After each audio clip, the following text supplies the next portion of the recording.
Good morning সবাই কেমন আছো? এই যে এক ঢঙি আমার সঙ্গে যাচ্ছে, আমরা যাচ্ছি এখন বাজারে, তাই তো? হ্যাঁ, বাজার করতে যাচ্ছি। কি বাজার করবি? দেখি একটু ইলিশ মাছ দেখবো, ওরে বাবা, পছন্দ হলে নিয়ে আসবো। নেমন্তন্ন করবি তো? একদম, তোর জন্য তো আমার দরজা সবসময় খোলা। দরজা সবসময় খোলা? কিভাবে খোলা? তালা চাবি নেই, তালা যাবি নেই? দরজাটার।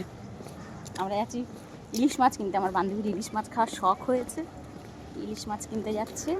আজকে নেমন্তন্নর বাড়ি আমার। এই পুকুরটা মনে হয় ছেঁচেছে।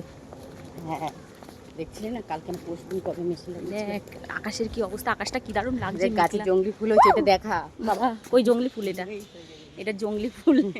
এটা তেলাকচু শাক, চ হাট। তেলাকচু ফুল বলে জঙ্গলি ফুল।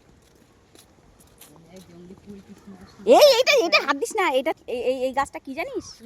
এই গাছটায় কখনো এই গাছটা হাত দিবি না, এই ভালো না।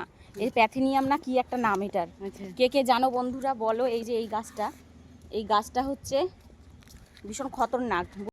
এই গাছটা কি বলতো, এই গাছটা সংস্পর্শে গেলে অ্যালার্জি, তারপরে তোমার গায়ে চুলকানি, ক্যান্সারের মতন রোগও হয়। ও মাই গড, সেই খতরনাক তো। হ্যাঁ, প্যাথেনিয়াম না কি যেন বেশ একটা নাম, আমার এই মুহূর্তে খেয়াল নেই। আমি একদিন পড়ছিলাম এখানে, এতে গুগলে দেখছিলাম। গাছটা ভালো নয়। কোন দিক যাচ্ছি? এই দিক দিয়ে আমি আগে ফিজিওথেরাপি যেতাম। ওখানে ওই যে পেশেন্টটা দিলি, ওই পেশেন্টটা, এখান থেকে যেতাম।